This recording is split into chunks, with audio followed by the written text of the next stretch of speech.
Hey guys, it's me, Annalise. This is the last bowl of the day that I'm gonna do. Um, it's been so fun sharing what I love with you, but my vibration is like super high. I feel like I'm about to float into the ether. Um, the crown chakra bowl, it will do that to you. It'll have you floating into the next dimension. So make sure you ground yourself after you've listened to these sound bowls, after you've listened to the vibrations, because you might be feeling good, but you might be feeling lightheaded, you might be feeling dizzy, you might feel like you're on cloud nine, you might have so many sensations happening in that body of yours that you definitely need to ground yourself back to planet Earth. So this bowl is the sacral bowl, and it does help ground me back to Earth because of its deep, rich resonance. And so I'm going to play it for you. It is known as the sacral chakra. And that is our life force energy. That is our womb space in the women, and it has been so broken. It's been broken in men and women, but it does show up differently in each and every one of us. But this is coming home to yourself, your womb. Anything that has damaged your heart affects your womb space. So many of us, whether it been from abuse, whether it be from any kind of verbal abuse, physical abuse, sexual abuse, anything, it takes away from our life force energy. We get in our hearts about it, women, and in our heads about it, and it completely takes away from who we are as divine beings, the feminine goddess within us. And even men, your masculine, your divine masculinity, women can take that from you. And it happens with men early in life. Their first heartbreak usually affects their sacral. And then you wonder why, men don't treat women right. Well, something went completely wrong in their early years to turn them into men who don't know how to treat women. And women, we got to be responsible. We got to be responsible for the energy that we put out, how we treat our men. We all have to be responsible for how we treat each other, period. But when this particular chakra, our womb space, our life force energy is damaged, we got to go to repairing it quickly so that we can remember who we are. That is the source of our God center, our power, our self-worth, all that we've come to do and be in the world, and how we go about showing and expressing that being. So here we go. Last bowl of the day, last healing modality that I'm going to give you for the day before I go and eat.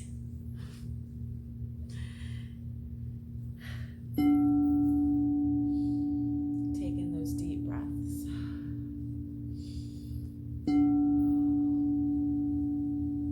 Allow the sound to vibrate through your body.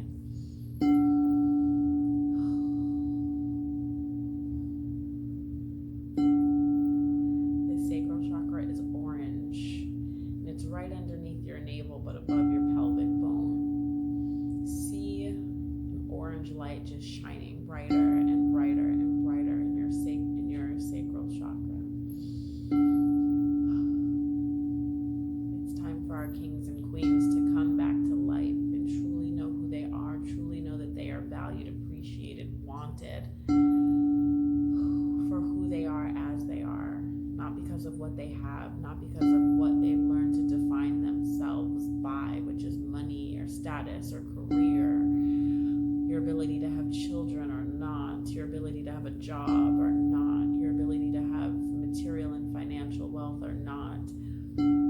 You are not defined by any of these things, but we look to things to define who we are, to give credibility to who we are, but we are enough as we are.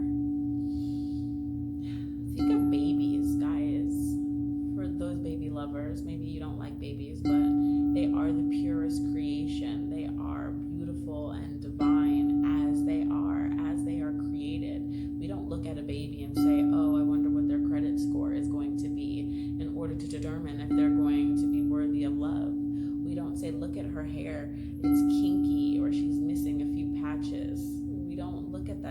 define if she or he deserves to be loved.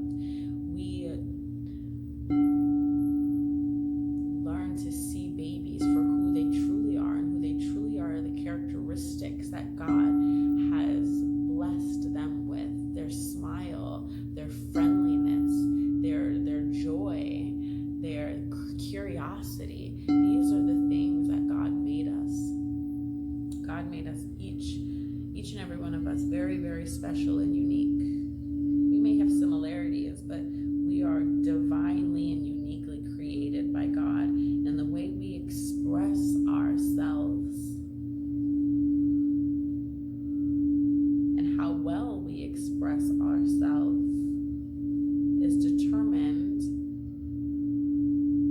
by how intact and healed our sacral is.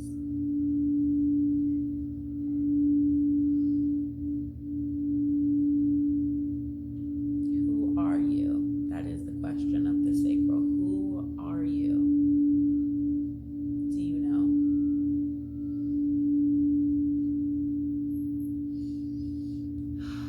Breathe in and out. Allow that question to flow through your body. Who am I? Why am I here? What do I have to give? What do I have to offer the world? That is what makes you unique. That is what makes you divine and worthy. Who you are as you breathe.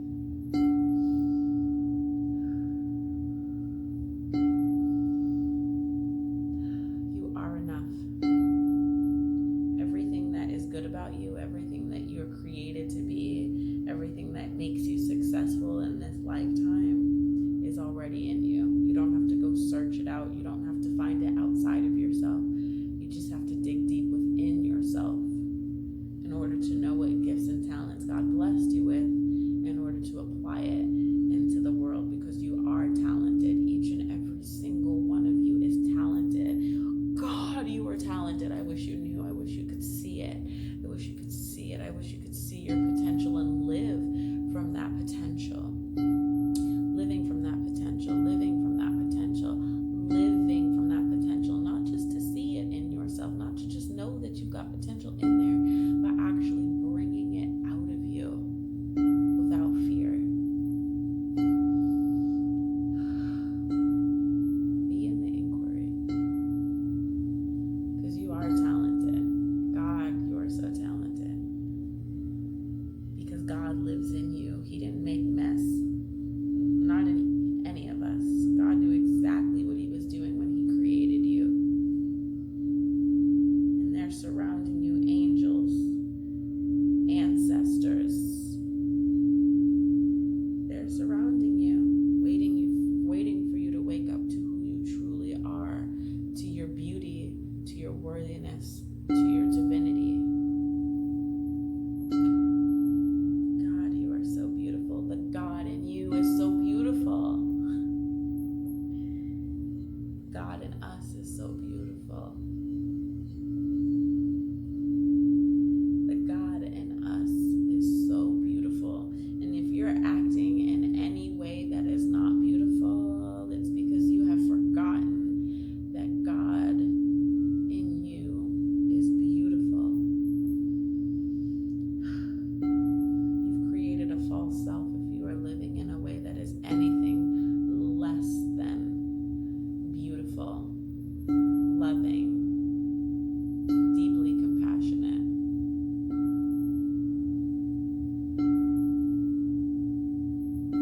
Unjudgmental.